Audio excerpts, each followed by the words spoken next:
Happy Monday. So I'm not too late. It's 7:06.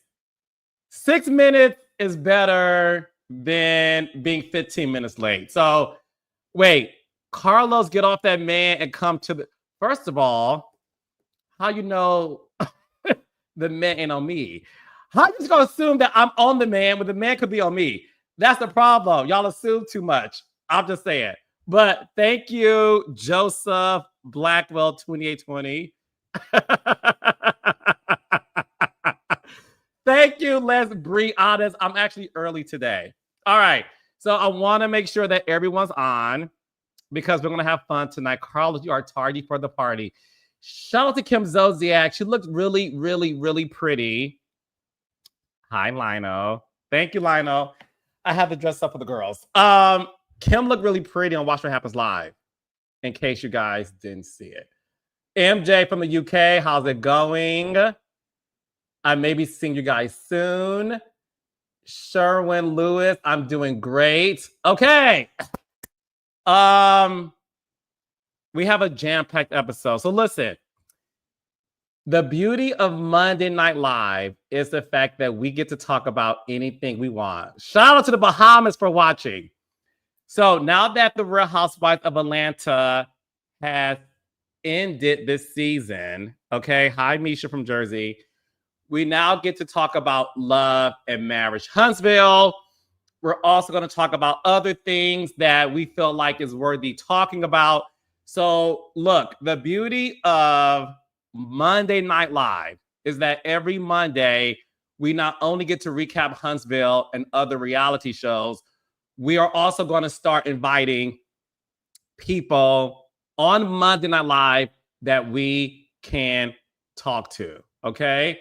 It's Shelly from New York. Wait, Shelly from, is that Love Island? Okay. Thank you, Fame, Wyman. It was a good episode of Huntsville. All right. So listen, if you have not caught up on Love and Marriage Huntsville, Love and Marriage Huntsville is back every Saturday, 8 o'clock, 7 Central on the Oprah Winfrey Network. We are 3 episodes in. Make sure y'all download the OWN app, DVR the show, so you can watch it before Monday Night Live. So we can. Oh, thank you. Love and Marriage Huntsville is really good this season so far. Thank you, thank you, thank you. The cast and crew put a lot of work this season, and I'm happy you guys are enjoying it more than you guys have enjoyed the Chantel Christie interview.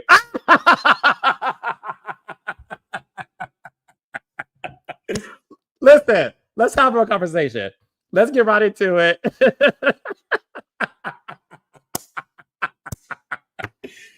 Don't y'all love that I can actually have fun with y'all and I don't take anything personally? But listen, all jokes aside, I want to start tonight's Monday Night Live talking about the Chantel Christie interview. I want to start off by saying this. Thank you for loving the interview. I want to start off by saying this. It is a privilege to be in this seat to where I have created a safe space for, in the beginning, it was just reality stars. But courtesy of the platform being huge, thanks to each and every one of you who are on this live, all the raindrops, for leaving comments and sharing it. And so a woman who works for me, her hairdresser this morning was talking about the Chantel Christie interview. So I don't take any of this for granted. It is a privilege to be in this position. And it's such a privilege, more so when you have reality stars and celebrities reach out to you to say, I would like to give you, thank you. I would like to give you my interview. I want to give it to you. And I want to give it to you because you're able to have a conversation without attacking somebody. And that means the world to me, right? And I thank all of you guys for supporting Reality with the King, for supporting my channel, and for supporting the interview, by even watching it. Whether or not you walked away from the interview disliking Chantel more or understanding her more, what matters to me is that you guys spend time to check it out. And what matters to me is the fact that you guys had time to leave a comment. We have 10,000 comments in an interview that dropped 4 days ago. We have close to 300,000 views in 4 days, which is like Nene Leakes, Lisa Ray McCoy level numbers that has happened in that magnitude. So I thank all of you for checking it out because you did not have to. What I would like to address is this. A lot of you guys have had a lot of comments saying, well, Carlos, we don't feel like you held Chantel Christie accountable. I hear you, I see you, and I want to start the live talking about this. When it comes to my podcast and when I do interviews and all the ones you watched before, one thing that I have mastered is the art of making sure that before I interview anybody, I do my own research.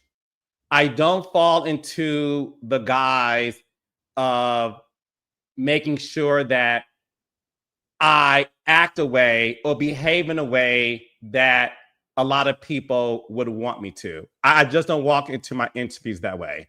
And one thing I do about my interviews, the reason why you don't see me write down questions, because I am a true journalist. Hey, Portia. Hey, Claudia Jordan. As a true journalist, I do all of my research. And I don't write down questions because I never want the cards to be a barrier between me and my guests, because I want my guests to feel comfortable and to feel seen and to be heard. So when Chantel reached out to me, I knew that I had the responsibility to make sure to do my research on what was out there. And as Chantel was there, I really, like I do all my interviews, I pray before all my interviews. And I ask God to remove anything from me that isn't safe for my guests to feel comfortable talking to me. When it comes to the interview, and Chantel talked about her experience as a teenager, between her mother and her, I wasn't there. Who am I to tell Chantel Christie, I don't believe you? Who am I to tell Chantel Christie, I don't give a fuck? You should never talk to your mother that way anyway. That's not my place. My place as a journalist is to ask every single question known to man, and that's exactly what I did. If it wasn't the type of questioning you guys desired, that's fair. I'm never, ever going to attack somebody on my own platform, just like I don't like when anybody attack my reality stars on social media. I'm not here for that. Whether or not you guys believe Chantel is your right, whether or not you guys feel like Chantel did not hold herself accountable, although she said it, that's fine too. To the other side of the people who really relish in the interview and said, Carlos, I am a Chantel in my family. Carlos, this interview made me see Chantel differently. I may not agree with her behavior, but I understand her more. All of you guys are right. And all of you guys have the right to say those things. And I appreciate it. And I want all of us to continue having a discourse. The way me, Claudia, and Dustin can watch one episode of a show and walk away with 3 different perspectives and have a healthy dialogue about it. That's what we do, which is why you guys love it. So I want you all to know, I love it that you guys have done it. The Chantel Christie interview for me really spoke to the little boy that I was as I was talking to her. And I really went in with no expectations. So I walked away from the interview on some real shit, understanding her more. I walked away from Jackie Christie's interview, understanding Jackie more when she and I spoke about her childhood. Check it out if you haven't. That's the beauty of this platform. There's a lot of people who message me saying, I understand Chantel. And there's a lot of folks message me saying, I don't like her anymore. And I would never like her. And that's okay. And that's okay. At the end of the day, what I would like to say is this. If you are somebody who is lucky enough to have a parent who is still alive and breathing, I encourage you all to get to know them a little better. Okay? I want to dedicate this Monday Night Live to my father, who is alive. As you all know, my mother is not. And as you all know by watching my platform, I was the quintessential mama's boy. Okay? The reason why I want to dedicate this episode to my dad, who's alive, is because he and I did not have the greatest relationship growing up. Okay? To be a feminine gay boy is another thing. To be a gay boy is a whole nother thing. But to be a feminine gay boy at 7 years old, when your father says to you, stop acting like a girl, it does something to your spirit. It does something to your confidence. And I had to tell myself years later, right? Because I've had a very complicated experience with my dad when I was a kid. Because my father, being a Black man growing up in 1949, was never around a gay person, let alone a feminine gay person. But his son was and still is. And I had to walk in my father's shoes mentally and say to myself, who are you to not give your own father grace for who he was raised to be? And that's why years later, through the tumultuous times me and this man had, okay, I had to make the decision at 35 years old to forgive him. I had to make the decision to sit down and talk to him about my experience with him. It wasn't for anyone else to give their POV. It was for me, that man, to have the conversation. And the moment I spoke to my dad at 35 years old, as a grown feminine boy, man, and say to him about my experience and how I felt like he didn't like me because I was a feminine gay boy. If I was a gay boy, that's one thing. That's your sexuality. I ain't got to see you kiss a boy child. And the reason why I keep stressing feminine is because for the Black community and for all the little gay boys growing up who are feminine and still are, this is me relating to them and hoping they can relate to me. The point I'm making is this.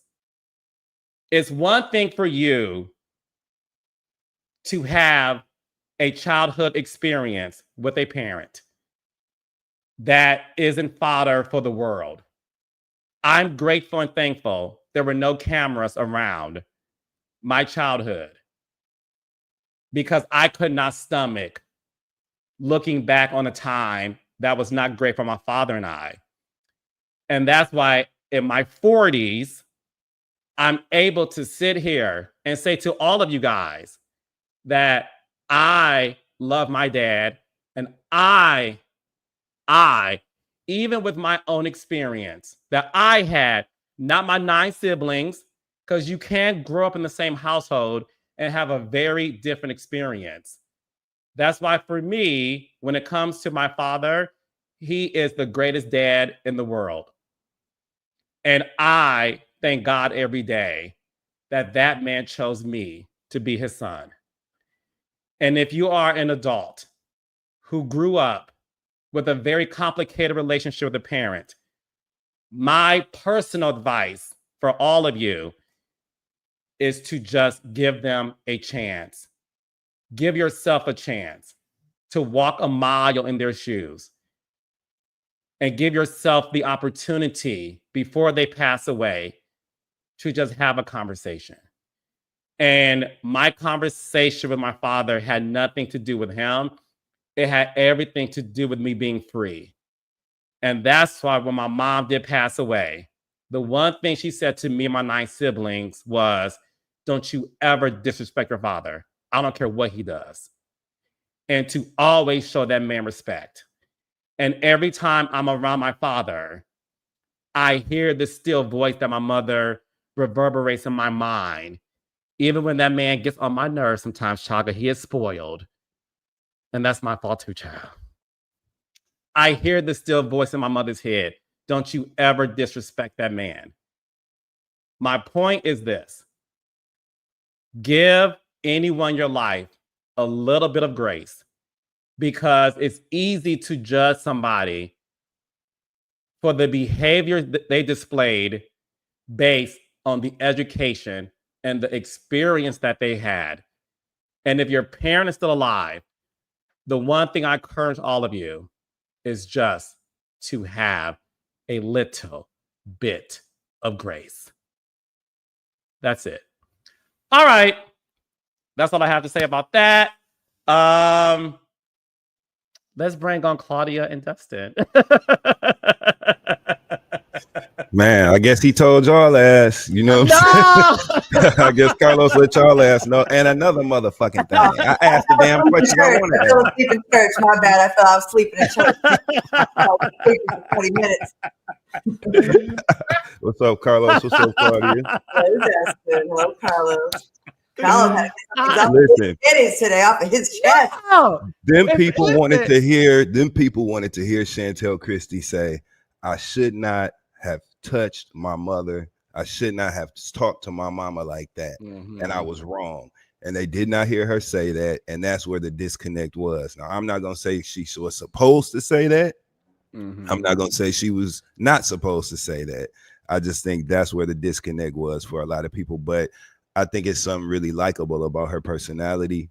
And I really hate that a lot of our introduction to her was her cussing her mama out and physically, you know, us pushing on her mama. I hate that that's how we met her, but that's what happened. But shout out to her for being brave enough. She took this. She was a good sport, I think, and she's taking that heat well. And I thought she gave a great interview. So it was good to see that, but that's about it for me. Yeah. And what was so, I'm going to get to you in a second, Claudia. But Dustin, the best part to me was this. And this is the reason why I love what we do, honestly. I love the fact that Chantel reached out to me after watching me and Dustin recap that episode. Yeah. Like it did not steer her in a direction of they don't fuck with me. It was the fact that she watched me and Dustin. Me and Dustin had two different views on the actual moment. And it was nice that she still said, I saw you when you watched it. She gave Dustin a shout out 3 times. She said, I know Dustin said I disrespect the black code, but to me it's this. I wanted to bring that up to say that what I love about this platform is the fact that all 3 of us can be honest with our feelings. And it may not be the most popular take, but it's more so about the people that can say, although I disagree with him, I appreciate and understand his take. So I want to give Dustin props too, because Chantel, thank you. If you watch the interview, Dustin gave his honest to God truth. And even Chantel said, I actually see Dustin's point of view. And that's all we can do. Yeah. I wasn't trying to disrespect her. You know what I'm saying? That's a very sensitive, very personal matter between a mama and a daughter. You know what I'm saying? So even as a person offering commentary, there's a line there, you know what I'm saying, that you just don't cross. I wasn't trying to disrespect her. I was just offering commentary on what we saw, you know what I'm saying, on the screen. So I'm glad she was able to receive it well. And it felt good to see her have her say. I think you are a perfect sounding board for her. So fuck what them people had to say, Carlos. No, it's good though. I've been watching, and I have a new mic. I don't know if people. Someone said I sound like I'm on a tin can. Let me know if this mic is better or worse, and I will one day get it right after 20 years in the business. Okay, so I did see a lot of people saying, Carlos, you didn't hold her. I know, I was giving junkie. Carlos didn't hold her accountable. They wanted more accountability, more. I did take notes as a journalist. Okay, I did take notes, and I did see what she did say. I think in her way, she gave her accountability, but it's not what the masses want. And I think a lot of times with reality television And it was commentary. It's almost like the movie Gladiator. It's like, we want to see blood. We want to see them grovel. We want to see them crying. Oh, snotty nose. I'm so sorry. And everyone's not wired like that. For some people, it's like they struggle with saying, I was wrong. And I did see in her notes that she did say that she was wrong. And she said, I don't want to blame it on my postpartum. I was 9 months out. It's still no excuse for my behavior. I feel like because she didn't spend the majority of the interview, like, people want to see blood when we're mad at someone. We don't just like give them a pass. Like, we don't just be like, well, she said sorry. We be like, no, F that. We want to see her break down. We want to see her apologize the way we want to see her apologize, or we want to see her take it. Now, could she have taken more? Of course. Could she have taken less? Of course. And could Carlos have been hard on her? Of course. But does he want to have a safe space for other guests to come forward? Yes. And it's a very tricky game and a dance we have to play in these types of shows when we are interviewing people, and we want more people to come to our platforms. It's not like the days of Howard Stern where you went in there knowing you're going to the Lions Den, they're about to rip me a new one. That's not even Carlos's vibe. Carlos is not that type of interviewer. He is the one that lots of people, what do they mostly say about Carlos King's interviews? I didn't like this person, but I came away from this interview liking the person more. You'll never get those kind of interviews if he just goes to the jugular. There's other people that can do that. And if that's what you want, then that's not Carlos's platform. You should go somewhere else. I think you need a space where, his job is to be objective, and he does give his opinion several times. But like, I just feel like people want blood sometimes. I get, and that does not mean she's right. But his job is to provide a place to be interviewed, for us to view into what she's thinking, not for us to put on her what we think. Hello. So that's what. Yeah. No, I'm sorry. Go ahead, Claudia. No, I'm saying that's just what an interview was. And I don't know. I just feel like I get what you're doing. I get it. Well, the beauty of you, Claudia, is I think you're the only person I interviewed twice on my podcast. And everything you said is true because of your experience stepping into my couch after your experience on TGIF. And I was the first person to interview you. Claudia had other people she could have spoken to as well. But I also think this. It's one of those things where it's the beauty of journalism. And I know a lot of people haven't grown up in the days like we all have, where you had Oprah, you had Barbara Walters, or you had Diane Sawyer. And these were three very different style of interviews.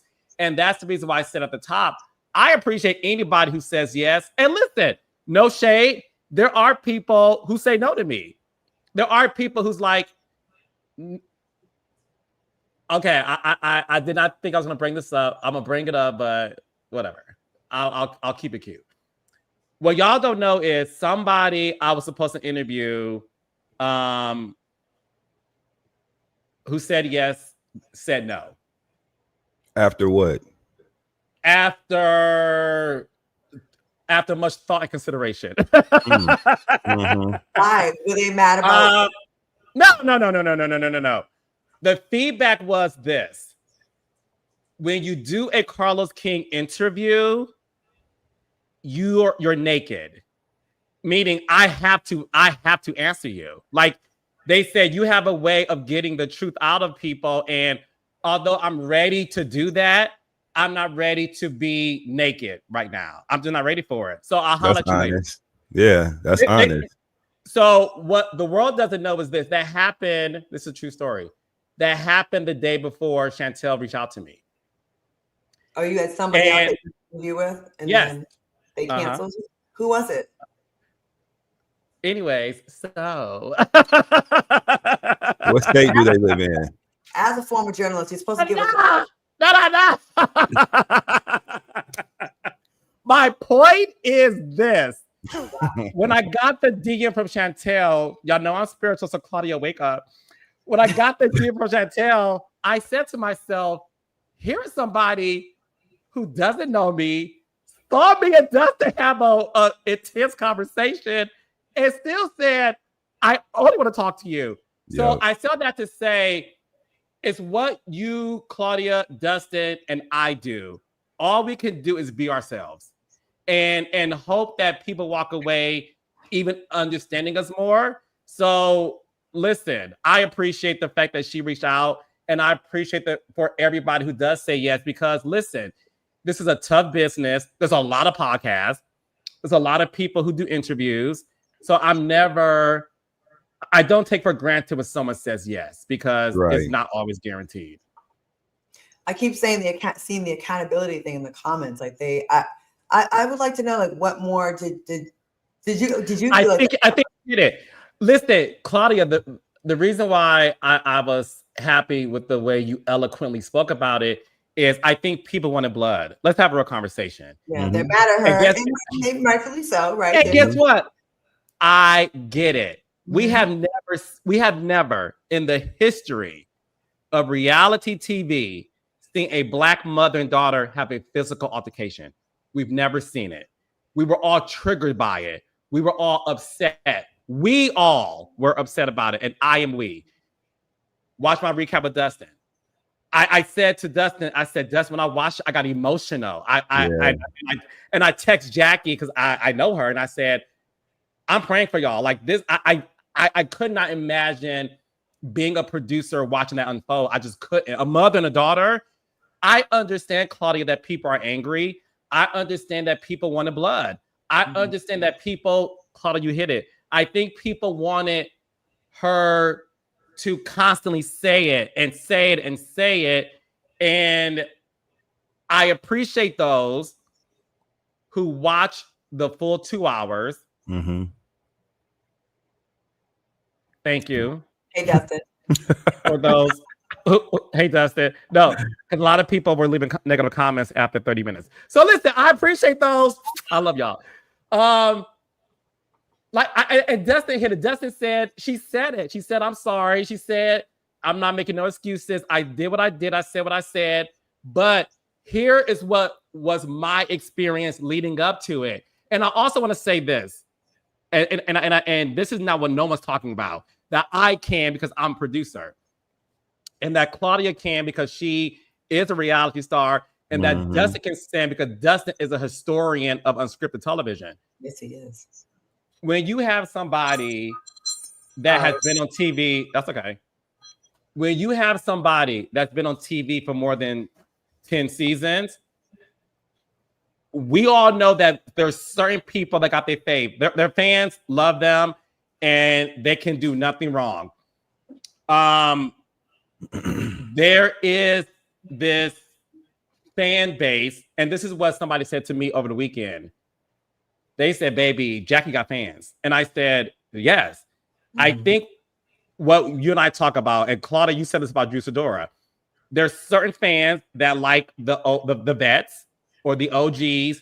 A newbie coming in, Claudia experienced this. When a newbie comes in, you kind of side more with the OGs. And I think when it comes to this interview, I think at the end of the day, we're all triggered by seeing what we saw because we've never seen it before. And we didn't grow up that way. We grew up with don't talk back to your parent. And I grew up that way too. I think that's one side. And I think the other side is, look, Jackie is a legend. She's one of the greatest reality stars of all time. Justin eloquently said in our recap, he said, shit, this is the first time I'm on Jackie's side. And he's a fan of the show. So I think a lot of that went into it too. But look, it's okay. My thing is this. The people who left the comments, none of y'all are wrong. It's y'all opinion. Just like Claudia, myself, and Dustin aren't wrong when we recap shows. No, but Chantel was wrong for cussing her mama out and for pushing her.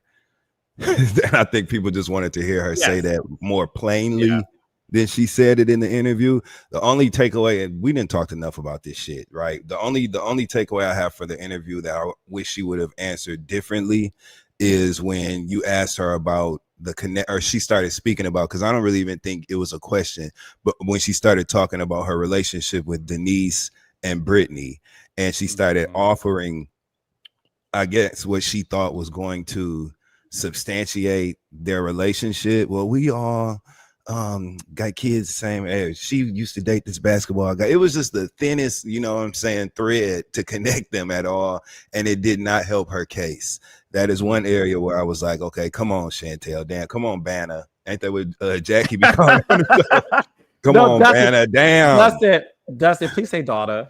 Let me say my daughter. Okay, my daughter. Me and my daughter. Remember when they rolled up on Drea and Orlando that time? You want to talk about my daughter? Dotter. That's Jackie. Now my daughter. I'm not talking. What about your daughter?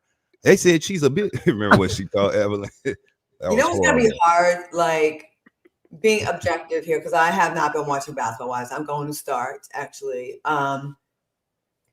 When you have a relationship, mother-daughter, family, it's so complex. It's not as limited to what we have seen in a season or two or 5 or even 10. Like there's usually deep-seated issues that are from 10 years ago, 20 years ago, 30 years ago, that are just unresolved things. And a lot of times you go on reality TV without squashing those things, and they're going to come out eventually. So we could be mad and be like, oh my God, I can't believe she disrespected her mom or whatever. But then we don't know what other things she's still harping on from years ago. Not to say it's right. And this is just hypothetical, y'all, before y'all say I'm taking her side over Jackie. I love me some Jackie, okay? And vice versa. Jackie may have some unresolved things with her daughter. And a lot of times, unfortunately, reality brings out the worst parts of it. You know, if it's not squashed before you go on there, it's going to come out. And that goes for romantic relationships, friendships. You think you can go on there and out produce yourself? You won't. It's going to come out. And you know, I'm sure there's like many incidents both of them could name where they were hurt by each other. And it's going to come out. And when we be like, damn, why'd it go left like that? Well, that wasn't just about that day or that week or that month or that year. That was a lifetime of things. Yeah. You know, and then Jackie is also very good at reality. She knows what to do, which it's very difficult when you're in a scene with someone that knows what they're doing and you're not. You're going to look crazy no matter what. But at the end of the day, also fighting your mother on camera is bananas. That's wild. Yes. Over that. That is, and your mom's, y'all swinging on your mom on camera or in real life is nuts. I wanted Precious to fight her mama, though. That's one instance where I wanted the child to fight the mama. I wanted Precious to whoop Mary ass in that movie so bad. Beat her ass, Precious. I wanted Precious to get her, man. That's one instance where it love it. Popeye's chicken and all. But no, so listen, all jokes aside, thank y'all for watching it. I love you guys. I love the comments, all 10,000 of them, child. And if you haven't watched the Chantel Christie interview, it is still up on my YouTube channel. So make sure you watch it. Leave a comment. I want to see what you got to say about it. But all jokes aside, thank y'all. And look, I'm still praying for the healing of the Christies. Like real talk. It's I hope they can find some sort of resolve because it looks like there would not be a resolve when it comes to Ken, Tricia, and Marques. So let's get into the most recent episode of Love and Marriage Huntsville. So as you all know, we are back celebrating season 10 of Love and Marriage Huntsville, where we are 3 episodes in, and it's already starting off a little crazy because of the dynamic between Ken, Tricia, and Marques. So for those who don't know, Ken and Tricia are the newest cast members to Love and Marriage Huntsville. They're in a relationship. They live together. They're not married because technically Tricia is still married to her high school sweetheart, Marques. Until this, let me be careful to not give things away. At the time of the episode's airing, there you go. They're still married. Okay. They have 2 kids. Ken and Tricia live together with her kids. Marques is in and out of, Marques lives in Atlanta. By the way, I saw Marques over the weekend. What y'all talk about? Where'd you see him? I saw him out and about in Atlanta.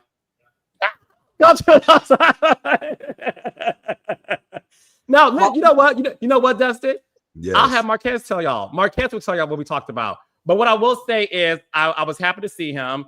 And what I will say is this. It's a very complicated situation. What we saw in the premiere episode was Marques dropping off his daughter. He got into a verbal altercation, or spat rather, with Tricia's friend Sharon. That was crazy. Yeah. Go ahead, Dustin. I mean, I didn't mean to interject, but it just came in my head because that was crazy. First of all, and I'm by no means taking sides before anybody starts with that shit. I'm just talking about what we saw on the television, right? That lady was completely out of line. Okay. You only been friends with Tricia for 4 years. That means you're a new friend. Okay. Second of all, you don't have nothing to do with none of this. So all that questioning and what did she say? When he walked in, she said something. She started off by saying, he came in with a lot of energy, and it's like, well, since you're here or something. Yeah. What did she say, Claudia? Something like that. She said, yeah, I'm like, she ain't even in this. You know what I'm saying? Like, she needs to shut up. That's what she needs to do. And she needs to stay out of it because it don't have nothing to do with her. And she really lit a flame, pour gasoline on a flame, you know what I'm saying, in that situation that's already tense, already completely fucked up, needs so much work, needs so much help. And here she come with a Cassie haircut, talking about some her hair was shaved on the side, talking about some just having an opinion, you know what I'm saying, on some shit that she didn't have no place speaking on. I did not like that. And Marques is a troll, okay, a straight up troll, and that triggered him in that way. And here come the mess. They could have gotten somewhere without her ass, and I just didn't understand why she was inserting herself in that conversation. Did you, Claudia? Yes, because of the TV show. And because people are trying to make their marks early on. Because I feel like in real life, no one would ever really do that in real life. I think people have batteries in their back, especially new reality folks. But people do definitely want to show off a little bit. Like, you feel like you have to make something happen instead of just letting the scene, letting real life happen. I feel like she was like, well, let me just be a little messy for the scene. That's one thing. Like, she could have just chilled and let him pop off first and then jump in. And I do think if you've been friends with him for 4 years, I mean, that's not like you just became friends. That's enough time to have. That's true. But no one asked her, like, you made it where your friend now has to decide if she wants to have her homegirls back or her exes back. And it's on camera, so everything's times 10. Now he knows cameras there. Let me match energy because I can't go out and I look like no punk, right? So now you got this. And that's what happens because people want to show off for the cameras. That's what I kind of feel. I feel like it was elevated because people were watching. That's what I think. You think it was elevated from Marques' perspective or Sharon's perspective or both? Sharon first, and then Marques responding to her. But like, I am about to look like she punking me walking into the house with my kids are. I feel like she started it. She did. It wasn't major, but it was enough to like an already tense situation. I don't take that much of gasoline to make that flame go up higher. True. I think she started it. I do. So then you know what was so interesting about it is prior to that scene, you did see Ken and Marques meet up one-on-one. That was crazy too. Oh, go ahead, Dustin. That was crazy. Stop trying. You got to stop trying with motherfuckers sometimes. You know what I'm saying? This has been going on for years. This is what do we call it in our line of work? A multi-year partnership, right? That this has been going on between Tricia and Marques. You know what I'm saying? Like, you know how he is. Ken, you know how he is too. Stop trying to build a bridge and make an inroads where there isn't one. Focus everything on them kids. They have beautiful children together, by the way. Focus everything on them children. You know what I'm saying? And just eliminate any unnecessary communication. You can't make him change and be a different person. He's exactly who he is. And they know that by now. So Ken banging his head against the wall, trying to figure out how to put a what do they say, a square peg and or whatever the fucking saying is. Stop. Just stop. That was crazy to me that he went and met up. I understand that it gave us something interesting to look at. But again, this is the difference between a television show and what would likely happen in real life. Because I wish I'd be damned. You think I would have sat up there talking, if I was Ken, talking to Marques about what?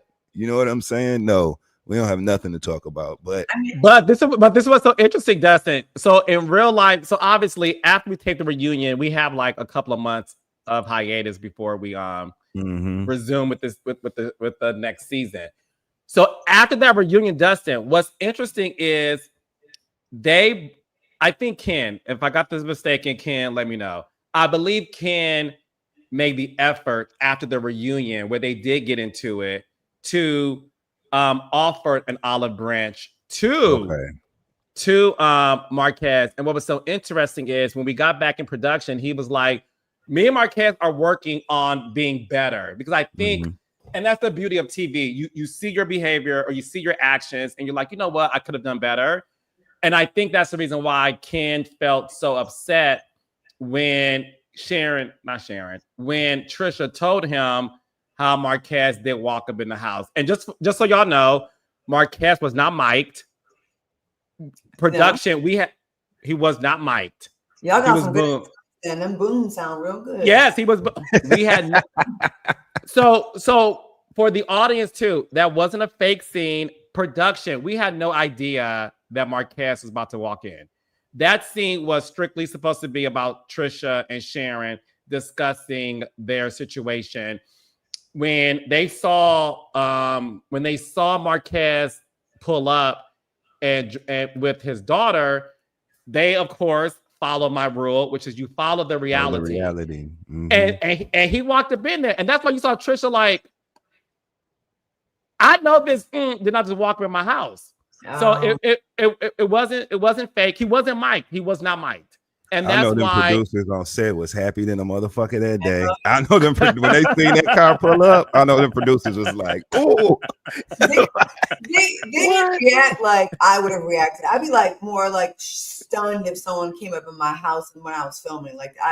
Baby, I'd have been on my feet so fast with my finger pointed. Get the fuck out of here! I'd have been up so fast, going off immediately, walking in my house. I think it'd be a lot less issues. And again, I'm new to the show. If they gotta get that divorce. There's too many weird still attachments. Like that's just so weird. Like get that divorce done. You know, you got a new man there raising. He says it. Those are my kids. He goes, but this is my family now. And I was like, oh, I can see why Marques would be, triggered by that. Like that's gotta be a gut punch. Like ugh. Like I'm not in the house with the kids, but that did that. And that's not your family. That's my family. So you got some boundaries, like divorce. Get that squared away. I don't know who's holding up the divorce. What's the hold up? Dustin, would you like to answer that?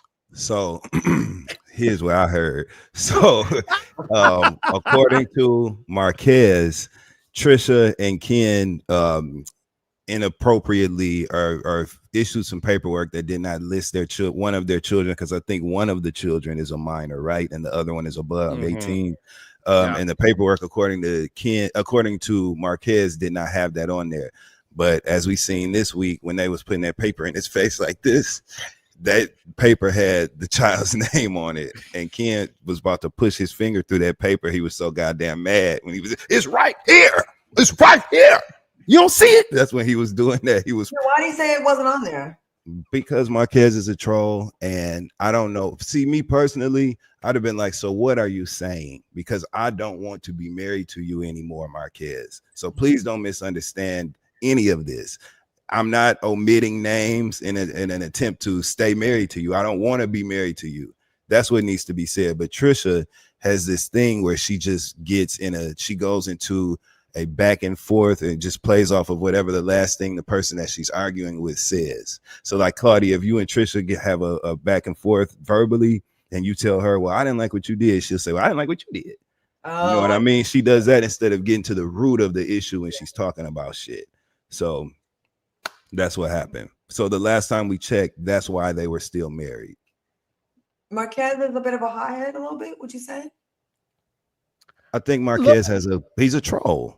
He don't mind stirring the pot if he knows it's going to get on your fucking nerves and he has an issue with you. So I think that's the kind of person he is. I wouldn't say a hothead because Ken was hot in that scene. Carlos, why didn't we see the damn fight too? That's what I'm tired of. Show the damn fight. You can't drink us that damn close. You know what I'm saying to it? We want to see it. Can we please get a bonus cut, a director's cut, or something? Stop blacking the screen out, Carlos. Damn, we want to see the fight. I get blamed for this, Dustin. Yeah, I feel like I'm out to do it. Everybody else. Dustin, they're just putting the tip in, they're not giving us the whole shaft. That's what I'm saying, man. We trying to feel it. Welcome to my 20s. That's what my 20s was like. So look, what I will say is this.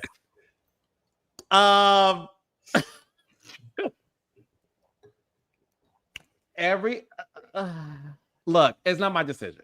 Got it. It's not my. Got it. It's. I'll just leave it at that. It's not my decision. It's not my call. Got it. But I do want to ask y'all something about this. Based on what you two have seen in that scene, these are the questions that were positioned on social media over the weekend. Do y'all think that Tricia and Marques are still in love with each other, and that's evident based on what you guys seen, and that Ken should move away from this relationship? Claudia, what you think? I don't know if I know enough to say they're in love, but there's definitely still some feelings there. But there should be. You've had 2 kids with this person. I don't know if they're still in love. I think Marques is showing that he's still a little bit like he don't like feeling like he's replaced. Maybe that can't feel good. Listen, you out the chicken coop and a new rooster is in the chicken coop with your family and your eggs, your old lady laying your eggs, laying on your eggs, showing his cock. You know what I'm saying? You know what I'm saying? I can't showing his worm. Okay, no, I can't. Well, Tricia said it was a hot dog. Remember in the episode, she said he came on here with his hot dog. Remember when she was in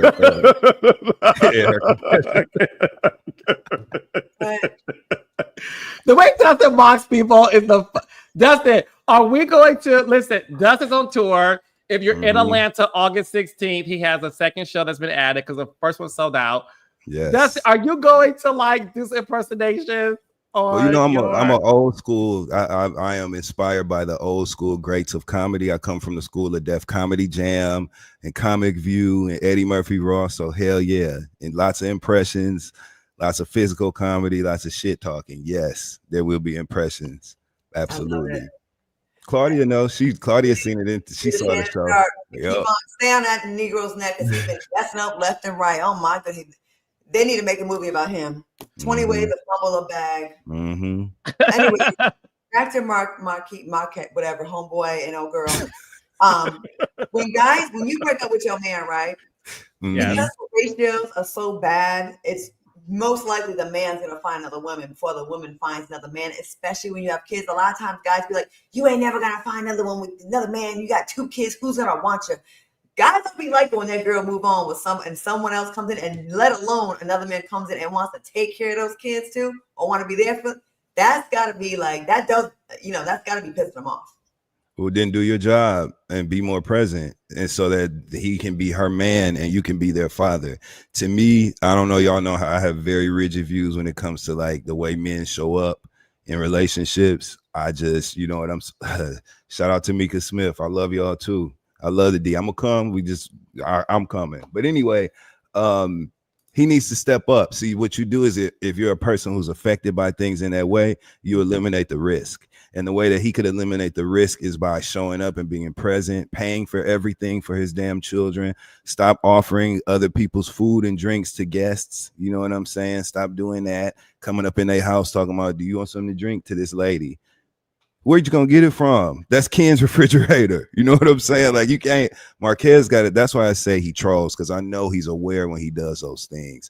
But if he's a man that's affected by that and made to feel inadequate, which I think is a lot of what we see, I think he feels inadequate, and it's a literal physical comparison. You know what I'm saying? Ken is bigger and stronger than him, and he's showing up handling your responsibilities. I think Marques feels minimized in that way. So yeah, and I also think this too. I think a lot of it goes to show that, look, when you have an intense situation based on the former, well, I can't even say former because they're still married technically, right? And then you have Ken, who obviously is in love with Trish. He's in love with the kids. He's taking care of his manly responsibilities. Why do you guys think, though, before we move on to Marsau and Maurice, why do you guys feel, though, that the audience is strictly blaming Tricia? They feel like this is Tricia's fault, and a lot of them want Ken to leave her, and they don't feel like they don't feel like Tricia's good enough for Ken. They always be blaming the black woman. It's always it's our fault for every single thing. When it's men acting up, oh, what did you do to make him do that? When you get raped, what was you wearing? When you get beat up, oh, what did you say that pissed him off? It's annoying as hell, and I'm sick of it. I mean, I haven't seen anything. Again, I'm new to the show. I haven't seen anything blatantly wrong that she did. But I think that's just like kind of what our society does, and it's not just other men; it's other women too. And I don't know. I don't know. I think there's two factors too here that do come into play. We were introduced to Tricia. She was surrounded by a lot of questions. Remember, when we met her, she lied about knowing Martell. And so a lot of people feel like Tricia is a liar. They don't believe anything that she says. And so that kind of places her in their scope when it comes to playing the blame game, right? And another thing, Tricia do look like she always sneaking. You know what I'm saying? Like when she be in them scenes talking to, you know, she always looks sneaking, like she's sneaking doing something. I think that's what makes people feel like that. You know what I'm saying? When it comes to her. So does she look sneaky, or do you think she is sneaky? I think she looks sneaky. But so you could look sneaky and not be sneaky, right? I think she looks sneaky, and I think she lied about how she knows Martell when she came onto the show. And I think that's a toxic combination when it comes to people believing what you have to say. And then on reality TV, there is no forgiveness. Like we talked about in the beginning. You mess up the one time, that's it. It's over. You are always going to be looked through that lens forever. That's why Ken's friends want him to leave her. Ken's friend, he was like, you zoom out and look at the whole puzzle. Like, you got to look at the whole puzzle. Like, why are you doing this? Basically, that's what he was asking Ken. Like, why are you staying in this damn relationship? Yeah. And Chris Fletcher sat up there nodding when he was saying it. Chris Fletcher was like, yeah. So I do want to talk to you guys about this. Listen, the beauty of Monday Night Live is the fact that this is live. This is not taped. And you never know who's going to pop in. So Dustin and Claudia, there's a lot that happened on this episode of Love and Marriage Huntsville. So it would be remiss of me not to bring on somebody to have a real conversation. Ladies, gentlemen, gays and theys, and all the raindrops around the world, give it up for the man, the myth, the chocolate in a bottle, Marsau. Yo, what up? Marsau, what's happening? What's going on? Am I too far away? Yeah, Marsau, put your phone horizontally. Okay, word. And you are too far. Like if you can bring it a little closer. There you go. It's better. Like I'm sitting all the way. Now, see, look. When Carlos says jump, I jump. I'm just getting off the plane. I'm at the lounge, and I'm like, yes, you know. So just remember that, Carlos. When you say ask me to do something, I say yes. I appreciate you, Marsau. So Marsau was just so first of all, Marsau, me, Claudia, Jordan. I think he did my show. Yeah, you did my show before, out loud. And I came to the lounge one time in Huntsville. Oh, you can't. You went to Black? Yep, with Funky Dineva, right? It was years ago. Okay. No, it wasn't with Funky Dineva. It was with some other people. It was God, what was that one? It was after a play. Yeah, I thought he was there. He wasn't there. Oh, I'm old. My memory's trash. I'm sorry. I've been crying all day with my cat, so I don't know what's happening. Sorry. Oh, you got a cat and cry? I had to take it. I almost had to put her down today, but she lived. But it's I'm going. But anyways. Oh, I'm so sorry. It's okay. That's a whole other conversation. It's fine. It's about you right now. But anyways, hello, welcome to the show. Hey, Matt, how are you? Hey, guys. And you know Dustin already. That's right. What's up, Marsau? I know Dustin. What up, Dustin? You good? Chilling, brother. Chilling. So, Marsau, thank you for stepping into the lounge and on to the show. So, while I have you, and before we get into you and your brother having an argument over the golden child, I do want to ask you this question first, though. You saw what happened between Ken, Tricia, and Marques. Last season, we saw you talk to Marques about how you felt his behavior was and you know, not being there at the time he should have been, all those things. When you watch the altercation that happened between Ken and Marques in front of Tricia and Sharon. What are your thoughts on all of that went down? My thoughts is that, when you get people together, like you get one side, you get another side, you get the truth, but you're always getting different perspectives. And so what I understand about relationships is that, when I'm talking to Trish, she's telling me everything from her perspective and what Marques did. And when I'm talking to Marques, he's telling me everything what Trish did, but no one's taking accountability for it. And so I know we're missing a lot of the story as far as what they did, what they felt, what's really going on in the situation. And so that's why, to me, it's a little hard to understand when, there's unfinished business. There is, for me, I can see through the lines, there's unfinished business when it comes to Marques and Trish. And I think that's what we're getting the residue of.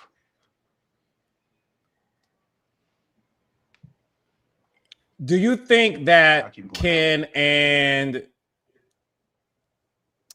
Tricia will last while this divorce is still not finalized? Or do you think they're going to work through it?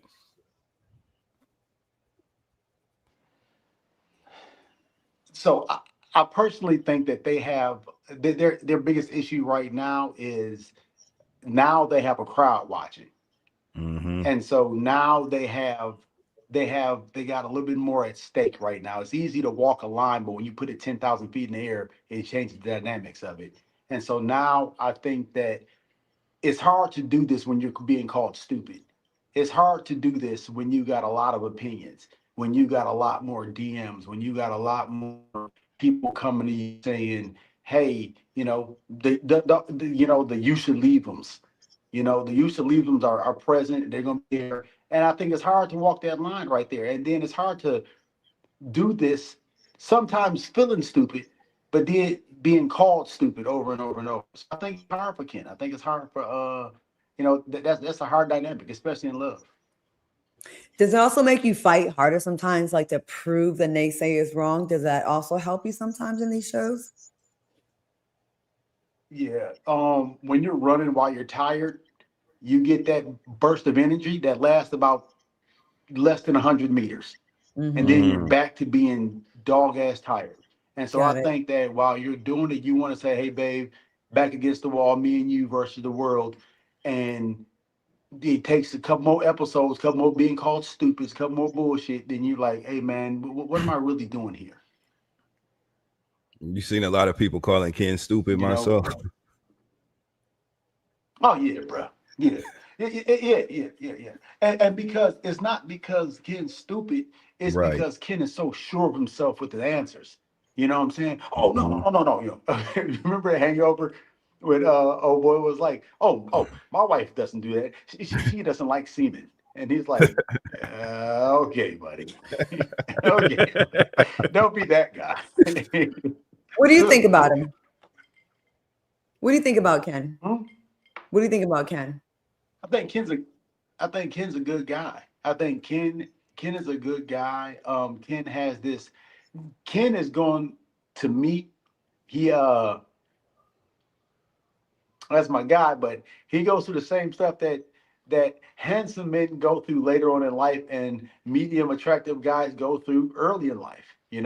Like I learned this lesson. At 17. What do you mean? What is that? What is that? Break that down, please. Okay. And I'm not saying this about that situation. All right. I'm not saying this. But sometimes you can be a great guy and just not her first choice. Or she's not into you. Or whatever the situation may be. You might have all of this stuff stacked up right here, but it just doesn't line up and you don't understand why, because you thought that the relationships were on you. You thought that if I just be a good guy, then it'll all fall in place. And you learn later on in life that sometimes it's just, bad timing, bro. Do you And I think think that right now, I think it's a tough situation because you got two people that like each other, but the idea of that next step is tough. Do you think she's settling for him? Like you kind of gave that analogy, like, you know, later he's not her first choice. Like, you know, when we get older, we're like, all right, we might as well. I might as well get with him. He's a nice guy. Is it kind of like that? You know, I'm not going to fully agree with Trick Daddy, but I will say that settling ain't a bad thing. You might want to make your decisions while you're in your prime, and after you enter your prime, you might want to start thinking about settling. Mm. Let me make some phone calls on that one. Reality. Sorry. Yeah. Well, that's the reality of it. It's not a bad thing. It's not a bad thing. Because no, I don't think she's settling. I think that she's just not in a place right now where I think she wants to have fun. And the idea of getting off this long ass marriage and this crazy roller coaster and then jumping right onto another one is dang. Can you let me get a drink first? Let me take a break first. Let me wind down. So I think that's what that might be some of that. But getting this, Marsau, I don't know. I'm looking at y'all looking at it. No. I think the beauty, listen, Marsau always, one of the many reasons I love Marsau is because Marsau has a lot of wisdom and insight when it comes to things, because he's able to see things obviously from his perspective. And I think it's an interesting dialogue, because there is a big topic of conversation about settling. And when you do reach a certain age, are you just happy to be with somebody that checks the boxes of what works for you in doing the life that you're living right now, versus what you said, like walking or running while you're tired? Am I going to risk losing something that seems right on paper to go after something that forces me to just continue to be on this roller coaster ride? Do y'all think Ken is settling too? And Carlos, real talk, like there's not a lot of guys out there like Ken. There's not a lot of guys out there like Ken. So Ken's value is going up. I'm not saying Tricia's value is going down, but Ken is going up. Sips drink. Well, listen, I just discovered Ken on TikTok. My algorithm found Ken and Dustin and Claudia and Marsau. I was traveling today, and I'm reading all of the comments of Ken's TikTok post. And what I will say is, unfortunately, because Ken's in a relationship, and I think you ladies are Jezebels for doing this, but who am I to call your names? There's a lot of women, Claudia, in the comments telling Ken to leave Tricia, telling Ken you're too good of a woman, telling Ken dip this chocolate in my strawberry shake. There's a lot of women who Jezebel is encouraging Ken to leave his situation. And what I do want to talk to, and I want to move on to you and Maurice while I have you, Marsau, but I do want to raise this question. We hear lots of times about how marriages on reality television oftentimes end in divorce, right? So we're not going to talk about that right now. But what we don't spend a lot of time talking about is that reality TV glow, right? What happens when the world knows you're in a relationship and you happen to be a handsome individual. And there's a lot of women who want you based on them thinking the woman you have does not deserve you. Did that happen to you, Marsau, once the show started popping and your medium ugly status grew into being a handsome fella like your brother Maurice? Well, Carlos, I will say this, and I'm gonna get beat up for this, but I pledged Q at the HBCU. All right, I've been popping. So this new world walk of fame, and righteously, I'm so happy that in college I was on that same level. So this ain't new. But yeah, you get that. You get a lot of DMs, and I wouldn't. Like, bro, simmer down, because all of that stuff that you think that you wouldn't do, first of all, they would do. And and it's not close to worth it, but them DMs do be jumping. Really? Okay. I'm looking at some of the comments. Yours don't? My DMs That what? are trash. They do not reflect, I feel like, my success level. I'm a little bit offended at my DMs. I feel like Instagram has messed with my algorithm and they put me in a weird space. You should see my DMs. I would share them. It is very I don't know. It's messing my self-esteem. I'm like, I deserve better DMs than this. I get a lot of mentally ill in my DMs. And a lot of mentally ill. A lot. And Claudia, not going back to Trick Daddy, but what? I'm saying it's tough. Are you saying I hit the wall? It's tough going to. We got a bad connection. I think Black needs to upgrade their Wi-Fi. I can't hear you. You said what? I think Black needs to upgrade their Wi-Fi. I can't hear you right now. This ain't Black. This is Centurion Lounge. You talk to them. Oh, them too. No, but no, I'm not saying that you hit your wall. Absolutely not. I'm saying is that the more rare you get, and the more everybody ain't shopping for Ferraris. So if you are a nice Ferrari or a Bentley or a Benz, you're gonna sit on the shelf a little longer. Okay. I'm seeing a lot of comments from the Raindrops saying that on Ken's TikTok, he's liking a lot of the comments where they're saying he's single. That's a Carlos question. What's up, Los? Do tell, Carlos. All I would say is we are currently shooting Love and Marriage Huntsville, and one thing that we do is follow the reality. But I do want to ask you one more question, Marsau, before we move on to Maurice and you. What advice would you give Claudia? Claudia is a beautiful woman. She is educated. Here we go.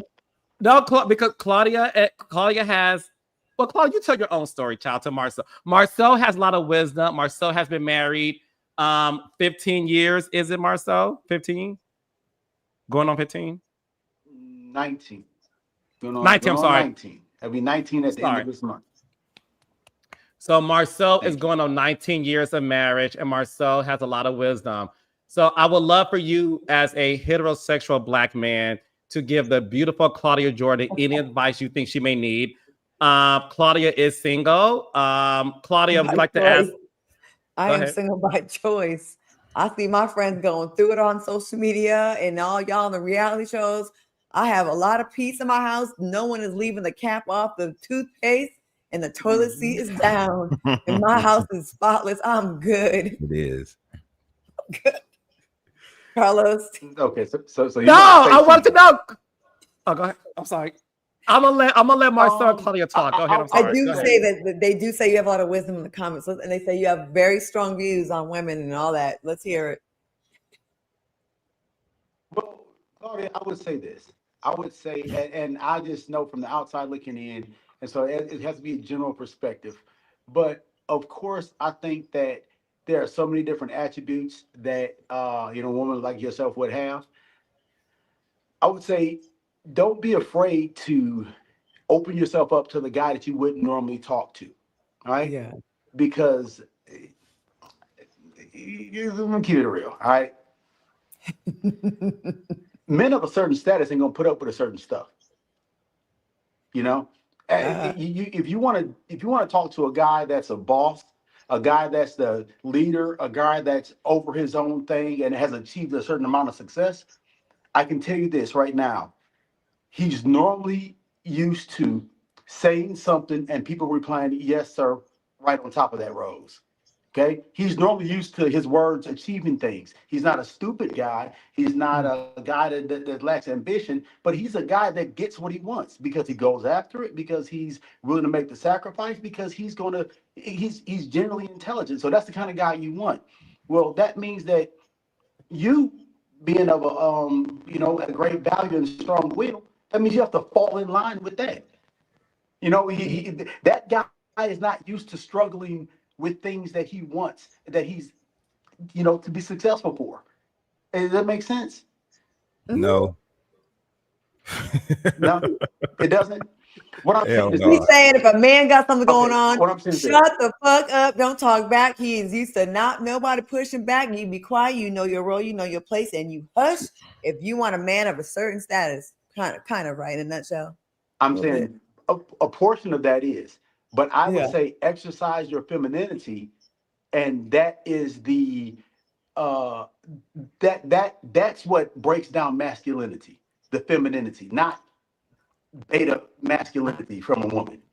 So a woman that's an alpha, what they think is an alpha woman that just really is mouthy. That right there, that's just like a guy of major status talking to like a weaker man. Versus the femininity is what actually breaks that down in the guy. So that's what the guy's looking forward to. A guy of the guy that you're looking for wants the woman in you. Oh, I totally understand that. I definitely live in my femininity in the household. I will say, I will speak for a lot of women with this.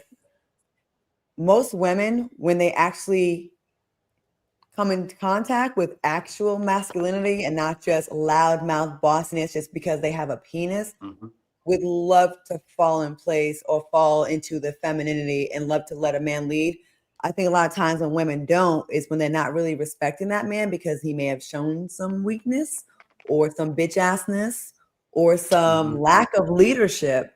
And then they're like, I don't trust you, you know? And I think you have to, like, you know, when that masculine man is in his masculinity, a woman she's going to be a support, a nurturer. When she doesn't have respect or doesn't see it, she's going to pop off. Or that woman could also have some issues herself. Well, I'm not going to say all women are sitting here being perfect because they're not. You know, there's plenty of people that you know, will see a good thing coming and mess it up. You know the problem is, Very loud. Claudia. Yes. From a woman's perspective, right? How do you all, if you see a guy that is, or if you start talking to a man, right? Yeah. And he has views on, let's say, gender roles, right? That are really traditional. And he's basically beating his chest in an effort to say, you know, like my house, my rules type shit. What do women like you think about men like that? Do you view that as them posturing or positioning themselves to mask some insecurity? Or like how does that land on a woman like you who's successful, right? In your own right. You have all the boxes checked, you know, you have your own home, you have options, you know what I mean? How do you view men that show up that way in relationship and immediately try to establish like a hierarchy? You know what I'm saying? How does that make you feel? I always thought that men that actually have it like really, whose house phone is that? It's usually my house phone ringing. You got a house phone too? I love it. I'm not alone. You got a house phone too? Okay. No, that's my intercom. Okay. Oh, you got company. Oh, somebody has company. Oh, well, let me make this fat. Oh, we lost them. I will say this. I think men that really actually have those qualities that are actual leaders don't have to tell you. I think real power is quiet. You don't have to tell me because guess what? I'm peeping you. I'm looking at you and I will recognize, oh, he got it going on. This is a man. This is a man. I think the men that are like, I'm the man. I'm the man. Yeah. You're really not. Just like, you know, people that are out here saying, I'll make moves in silence. You're not making moves in silence. You're announcing it. Like, I feel like, you know, we're all smart enough and perceptive enough to notice it. I love a strong silent man where I can just pick it up myself and see it. You have me in check without having to tell me you're about to put me there or you going to listen to me. I'm going to want to because I admire you. I admire strength. I admire masculinity. I'm attracted to that. I'm going to be like, yo, he got it going on. I don't have to question him. A lot of times we pop off like we don't like we're seeing you be irresponsible, not doing what you said you're going to do, not being a man of integrity and all that. So then we lose respect for you and then we pop off. And then these men be like, she don't want to listen or she doesn't choose not in her femininity. She's masculine. Yeah. We're masculine because someone's got to be the man. And if it's not you, unfortunately, we have to step up. we would prefer to not have to be the man. No masculine woman got there because she wanted to be. It was from a lack of. You coming in on your man shit, you're gonna get a feminine woman. She's gonna fall back unless she's mentally ill. And there are some out there. Listen, all the women ain't perfect, but for the most part, I mean, I fall back when I see you handle things. You know, you fix things without me telling you. I don't have to no one wants to nag. That ain't cute. I just think the notion of like people feeling like a woman has to fall back, quote unquote. Yeah. And that's just crazy to me. Because I mean, what are we saying here? Like when you find a partner that works, in order for a relationship between a man and a woman to sustain, the woman has to shrink herself in some way and allow him to be, you know, I don't know, but I'm a gay nigga, so what do I know? You know what I'm saying? I just listen to my friend's stories. You know what I'm saying? I think you know a lot. I think you know a lot. And I think that that is a problem. Like that caveman shit is for the birds. But that was a system that was kind of set up, like keep you uneducated, just pregnant, just being there to be a thing of pleasure for men and not really have a say. And some men may confuse a woman having an opinion with not being feminine. Like you should then just not push back at all or not have an opinion. And I think that's crazy. I do think that people need to check how they speak to each other. Yeah. Man to woman and woman to man. It's not a one-way street. You know, if you love someone, you care about someone, you should care about their opinions and want them to contribute to the decision. Yeah. You know? I don't know what happened. So Marsau's internet service was messing up. Yeah. So listen, Marsau took. Was I too masculine, Marsau? You have more testosterone than me, Claudia. No. So the thing is, he said, not so fast, woman. Shut your mouth. He is back. So, Marsau, I would like to. Are you good, Marsau? You can hear us? I hope we're better now. Yeah. Much better, much better. Just in time. So listen. My ears were burning. I felt Claudia cussing me out. No, not at all. I don't think you're a problematic man. I really don't. You've always been cool to me, and I've interviewed you before. You cool to me. I like these kind of conversations. I think like we should have more of these conversations to each other, not just you and your homeboys or me and my homegirls. People always get me wrong. They think I'm a big on gender roles. Let's ask the chat. Chat, what do you think about Marsau and gender roles? Is he a chauvinist? He ain't listening right now. But is he a chauvinist? What y'all think? I'm not chauvinist. I'm not chauvinist at all. I believe in gender roles, but I don't believe in I don't believe one role is above the other. Perfect. You know, I believe that both are necessary, and two of the same roles ain't. You know, would you rather have a car with 2 steering wheels and no engine? No, everything has a role and it should play its part. Exactly.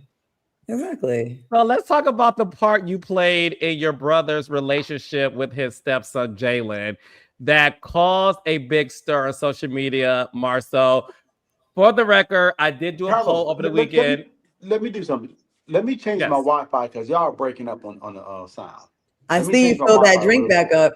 I see you fill that drink back up. He ready for it. You making me want cocktail. People in the chat are like, can we move on? Claudia is not the topic tonight. Hey. Claudia is like Claudia being the topic. She's on the topic. Claudia is the only female hey pronoun on this. She's always the damn topic. Oh my God. She's always the topic. She's the top of the topic. I've had a rough day today. Okay, a lot of people were asking if they could see Shelly. So you did get a lot of people who would like to see Shelly before we move on. Because Dustin has company. I want to make sure he has enough time to. By the way, Dustin, I enjoyed your interview with Micah Marques. Good job.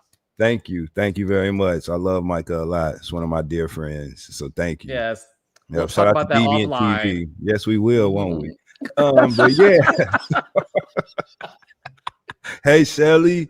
What's up, Shelly? Hi, Shelly. Shelly's not doing well today, you guys. I took her to the vet. I thought I had to put her to sleep. She's only 4.6 pounds. Her teeth are messed up.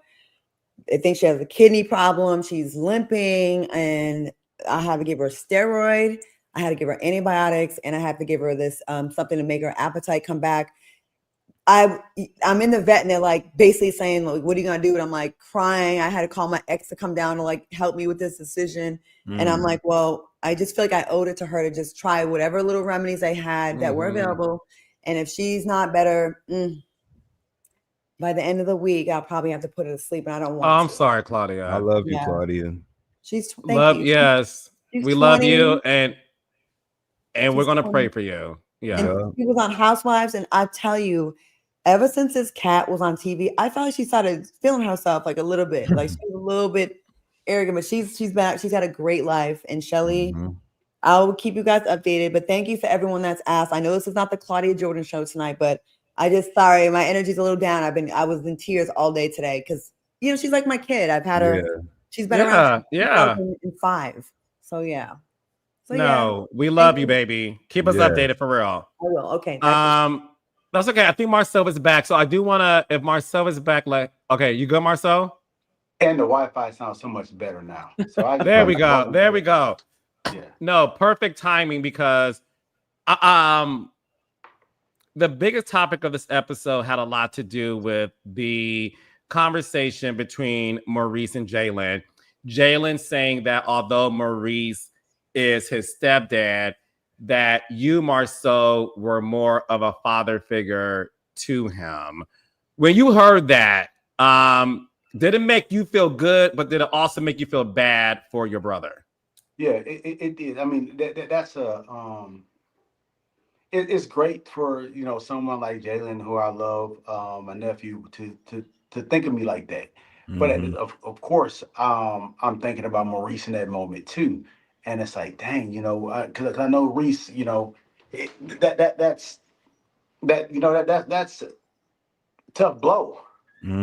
That's a tough blow when you come in and your goal is to come in and be the best father you can be. I think that people don't quite understand the stepdad role, and it's my son MJ. I get stuff wrong with him all the time, and it's like, but he get his Wi-Fi wrong too. I think his phone's ringing. The restaurant called Black, and so is the screen. Black out. But Dustin, what you think about that? Because you've been watching the show since season 1. Were you surprised about that too? Here he is. It's just phone calls. People, they want to call you now and ain't called you in years. But it's tough being a dad. This is my first crack at it, and so thinking about Maurice coming in a situation where he got to step up and he's got to, be a dad to a 12-year-old who doesn't know him, and he's figuring out his way to enter in and figuring out discipline, and that's a tough situation. I don't know too many people that can walk in there and get that right, but. And do you think the Jalen feels that way with you? Because like you're not the disciplinarian, so it's you're not really in the house like that. So it's like it's easy to like feel like a closer relationship with you. Like I've been not a stepmom, but the girlfriend, right? If someone that has kids, and then the daughter, I may find the daughter like telling me stuff that she hasn't told her mom, right? Because it's like a little bit not as close to the situation. It's easier to talk to and bond with, like you're like the cool adult that I don't have to worry about getting in trouble with you, perhaps. It's much easier. It's easier to buy ice cream when you ain't got to buy milk, and you can come in and be the one that's always there for the relief. You're not the one talking about homework every night. And so, but also we have, that's one part, but then Reese and I have different approaches. Like my oldest son, my only son, MJ, he reminds me a lot of Jalen. And and we have more of the same personality, meaning that it's easier to, I'm a guy that just rationalizes with people. I'm going to talk to you. I'm not going to say, get up and do it now. I'm going to let you know. And even though you're going to look at me and seem like you're ignoring me, you're going to get up and do it, and I don't need to assert my authority on you right then and there. Hey man, this is what it is. And So I think it's a combination of two things. One is that I'm an uncle, and two is I have a different approach. It seemed like Maurice was really offended by the conversation when you guys were sitting at the table. You and Letitia and Kimmy and Maurice were discussing it, and Maurice initially like got defensive, like right off rip when you guys started talking about it. So much so that it became like a back and forth between the two of you. Yeah. Where you think that energy came from? Do you think it's just because it's such a sensitive topic, like, and you know, like you expressed earlier, he wants to be a good father and a great father to Jalen? Where you think that defensive nature came from? Because it seemed like that kind of made it hard to get to the root of the matter. You know, I saw a couple of comments about this, Dustin, and people are like, "Oh my God, now they're talking about sibling rivalry and they gonna turn family against each other." Let me tell you something. There's not a human alive that ever argued, fussed, and fought with more than Maurice Scott. All right, let's just make that clear. Okay, there's not a human alive, and so that's not that argument comes from Maurice living in Reese's world. Like you know, Maurice. I'm okay with it, but here's the thing: he doesn't do stuff that he doesn't think is right. He's not going to intentionally do something that he thinks is wrong. And so when you come to him telling him that it's wrong, he automatically disagrees with you because he thought it was right. He wouldn't have done it if he wasn't trying to get it right. So when you come in and tell him that, I think that in his voice you can see that the whole sarcastic. Well, he sees you as a dad. He sees you as a dad, you know, and that's hurt. Yeah, I thought so too. That's just hurt, and I don't want to be like that. But the challenge is, it's like when you have to tell him, hey, his hurt is valid, and you played a part in that hurt, and he doesn't think he played a part in that hurt. I text Carlos after I watched the episode, and I told him I wish Maurice would have just told Jalen in that scene, like, man, I love you, and I'm glad you're my son. Sometimes you just got to say it plain. And Maurice was trying to offer examples and going kind of around the world with it. He should have hugged Jalen in that scene and just told him how much he loved him, because that's what it seemed like Jalen needed to hear at the time. But like you said, because of Maurice's intentions, right, and he thought that he was trying to do the best he could do, that's probably what caused him to be kind of taken aback in that moment and start defending himself instead. That's the one thing Reese is learning now, and I'm saying probably in this last 6-7 months, right? He was a quarterback in college, and he thinks that if he throws the ball right, it should be a completion. And I keep telling him that communication takes place in the mind of the receiver, and it don't matter what you say. If they don't hear it, then it's not a complete pass. And that goes on your stats. That if they don't hear it, if they don't get what you're trying to say, it don't matter. You know what I'm saying? And his argument may be, well, I've said it where, you know, bro, it don't matter. Use the perfect English when they speak Spanish and see where that gets you. Right.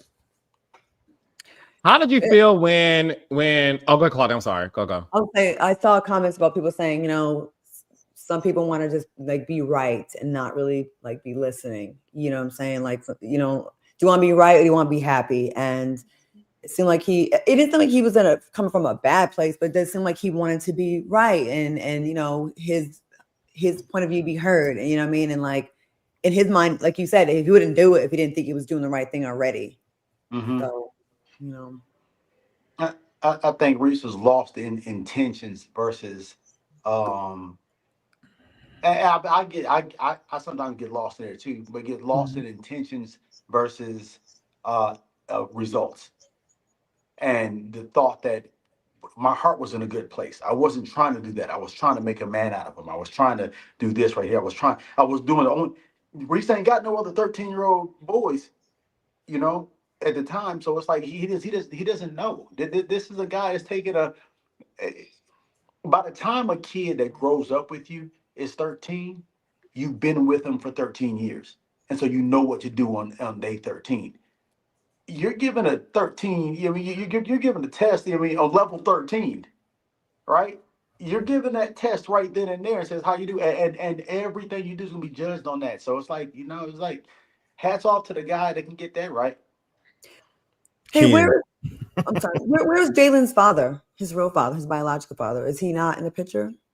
I think he's in the picture, but like they're kind of striking up some I don't know, like he's in the picture but not in the picture. I mean, I've never met him, but Okay. Jalen's talked to him and they've had somewhat of a relationship. I think that as he gets older, he's part of that some stuff you got to stay tuned for. He likes you the best, though. You said what? He likes you the most. I think I think if we lived under the same roof, I think that might change a little bit. Well, one thing that Tricia did say this on my reality with the King show on OWN, that despite what people may think about you on television, Marsau, they said when it comes to the kids, you are everyone's favorite. When it comes to like the cousins, the nephews, and all of those things, why do you think that it was hard for Maurice to hear your point of view, to even hear Kimmy's point of view? Because I do think what people is missing is Kimmy is his wife. Kimmy is the mother of Jalen. Kimmy is saying the same thing. And the audience does feel like Maurice isn't listening to hear them. He's listening to respond. That's your brother. And you two are the closest out of your siblings. So growing up, obviously, Maurice has always been smart. Do you think that what is disconnecting that the audience or you or Kimmy may see from Maurice is Maurice just too smart for his own good and he listens to respond like a lawyer does? Reese, I think that you have to. He can't see it, and he can't see it, so he doesn't believe that it exists. I think Maurice, like I said, for the last 6 months, I've told him, I said, this is a new Maurice, and I've known him for 45 years, so this is not a thing, right? He has the inability to see different. He had the inability to see different perspectives, or even know that different perspectives could exist. He said stuff like, I wouldn't do that because that's stupid. Like he has the inability to be stupid. You know what I'm saying? Like I wouldn't say that because that doesn't make sense. So I think that again, the challenge is, like, I call it Reese World a lot of times, and Kimmy finally saw it, and other people are finally seeing it, and Reese righteously now is that it's funny that he's just now in the area that I've seen some changes, but he's like, I can notice change from the tone of his voice when he says something, even allowing someone else to have a different perspective. But again, this goes back to kind of the conversation I had with Claudia. And to me, it just reminds me of just like, in order to be successful as a Black man in this world, you have to be steadfast, you have to be stubborn, you have to be, you hear no so much, and you have to prove so many people wrong that becomes a way of life. And then all of a sudden, when it's time to listen, when you practice not listening, when you practice tuning people out, and now it's time to listen and take advice, it's like, that becomes more of a chore.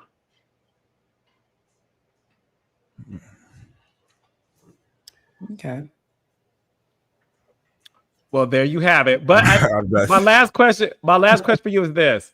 The episode ends with Maurice calling you a liar, and that's what you do. Did that hurt your feelings hearing that? Carlos, yeah, it did. It did. Because here's the thing. The one reason why I don't lie is because it makes me feel like a coward. Like, who are you that I have to lie to? Right?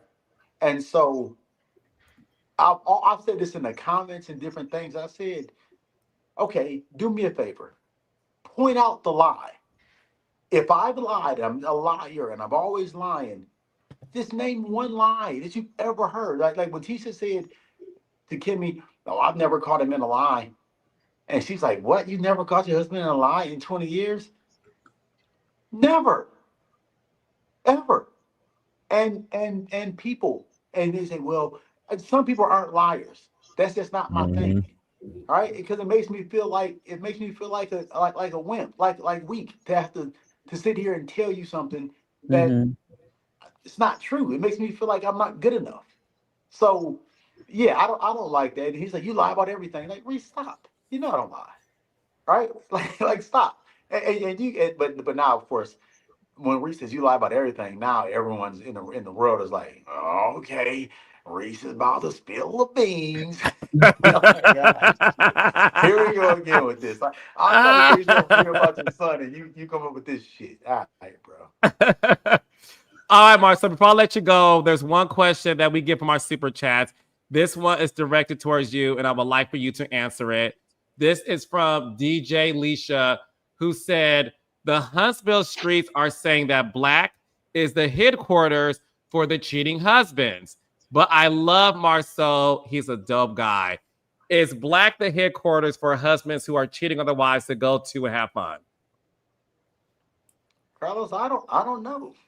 I don't know. I think that Black is just a great place to come in, smoke cigars, and fellowship and hang around. I mean, I didn't know there's a headquarters for cheating husbands. That doesn't sound. Not the cheap thotty husbands hang out. Yeah, damn.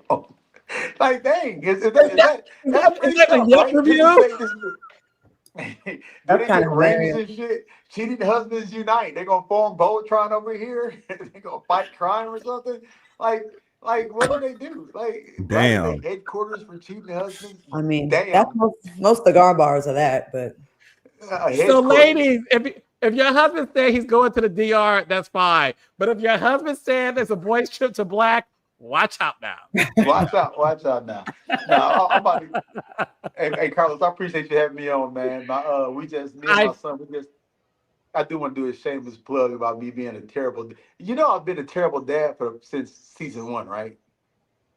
I know. Roland Martin. Roland Martin even called you out season 1. He said, been a terrible dad just because my son had allergies. But no, me and him, I just took him for a trip to see the Kendrick Lamar in Rome. So, dope. That's dope as hell, Marsau. That's great. No, we got a chance to go there. Of course, he wanted to see the Pantheon, and we got a chance to go up to Padova to see the original founder of Chocolate in the Bottle. We talked and everything. So, I don't know. It's been a really, really, really good trip, man. You went to Greece too? No. Pantheon, not the Parthenon. Oh, okay, got you. I had to Google it too. I was like, wait, I thought we were going to the Parthenon, and I was like, bro, it's 17 hours away, and it was like, okay, no, it's the Pantheon. But it's just amazing. It was a dope trip, man. So I feel real good about that coming back in, and so you go see where they make the Inez wine. Did you go see where they make the Inez wine? I think I know where they make that at. Okay. Justin, you are really a historian. I can't. He really is. I'd be like, huh? Hell. Oh gosh, Dustin, Claudia, that's Martell Holt's wine that Dustin was talking about. Just in case. Oh, got you. That's what that was. But Marsau, listen, thanks for taking time out. Marsau just got back from Italy. He took his son on a father-son trip, as he just said. So listen, you are a great man, you are a great father, and you are a great reality star. And listen, you're a great husband too. So I appreciate you, Marsau, and I will see you soon. Thanks for coming, Marsau. Bye. Thank Take care. you, Marsau. Look at the great surprise. He clicked off fast. He said, bye, niggas. I have to make sure we hit him with the last Every time he came back on the Wi-Fi, the glass was more filled. You see that? I'm not mad at him. I need something for today. Shoot. Yo. No, but listen, thanks for calling. I know you're going through a lot this week. Thanks for even showing up to do this. No, listen, I hope we were able to distract you at least for 90 minutes and put a smile on your face and keep us updated on all things Shelly. Yes, Claudia. I will. Thank you. A pleasure as always. What y'all got going on this week? What trouble y'all getting into? Carlos, who's on your show tomorrow? I'm not dropping an interview tomorrow because I want people to really just continue finishing the Chantel Christie interview. So no exclusive tomorrow, but we will be dropping one next Tuesday. And it's with a male who was on a show that hasn't been out there in quite some time. And he has a lot to say. And he has a lot of things to clear up. Interesting. Stevie That's J? next week, though. You know, Stevie J. You know what's so funny? I love Dustin. That'll be next Tuesday. Not tomorrow, but next Tuesday. Question, Carlos. Are we going to get a new city for Love and Marriage? I think there's a lot of people with a lot of great stories to tell. And I think I can name at least 4 cities myself where I know it would be successful. So the people want to know, like, is that something that's even on your radar? Continuing to expand the Love and Marriage universe in that way? Yes. How much on your radar? Is it in the center of the target? Where is it? Is it, you know? It's definitely at the forefront. Yeah. Okay. So we should just be expecting some news soon then. What cities? That's what you're saying? You know, listen, one thing about shows, you know, it takes it takes a minute to get the casting right. Everything lives or dies with the cast. So, you know, listen, I'm always out there looking for somebody. What about Bell Collective? What did you say? What was that last part? What was that last part? I'm always out there looking for somebody. Oh, okay. What about Bell Collective? You gonna do that in other cities too? I would love to franchise Bell Collective for sure. Yeah, that's at the forefront of my mind too. Yeah, I think that's a good idea. I wonder where it would go. Maybe New Orleans. Didn't they visit New Orleans on Bell Collective last season? So maybe we could do a Bell Collective New Orleans. The historian. Yeah. Dustin knows everything about all these shows. Maybe. Dustin literally knows everything. That's the best part about they Dustin. Usually try to build that connection, you know. So I'm just trying to see where else it could exist because it's Memphis. definitely a southern show. Memphis would be a good city too. Or Dallas. I know. Yeah, I mean, not to plug Dallas every single week, but Dallas. There go your bill right there. Claudia knows I love Dallas. Claudia knows firsthand how much I love Dallas. I can't tell you, you've never visited. Dustin has been over. Girl. I've definitely been around. They said, what about Bold and Bougie? Listen, I'm always looking to add cities for sure. But, you know, it's all about the casting. It's all about the casting. Is that all? Okay. Well, we can help with that. So whenever you need some help to expedite this process, you let us know. Me and Claudia, definitely, we can point and nod. Like, we can do it. We can all actually put together full pitch decks as well. Claudia, I've seen your decks before too. You do a fantastic job at though. I haven't seen your deck, but thank you. On that note, Claudia, Dustin, thank you guys so much. Thank you, Carlos. Next week we'll have another guest on too that we will talk about. So listen, you never know what's going to happen on Monday Night Live. Who's going to pop up and surprise us? So listen, Marsau was a surprise to me too.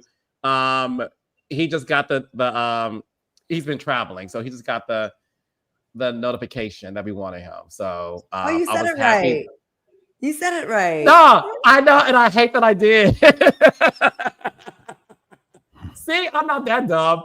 No, but I was happy he was able to hop on. So yeah. So listen, stay tuned, guys. More to come. Thanks for coming on Accidentally Informed last week.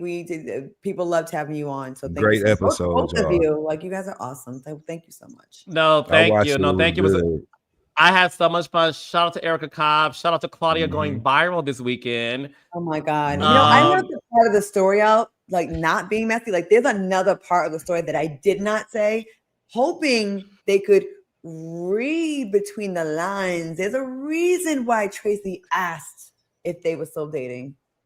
And that's all I'm gonna say about that. The smart people will get it.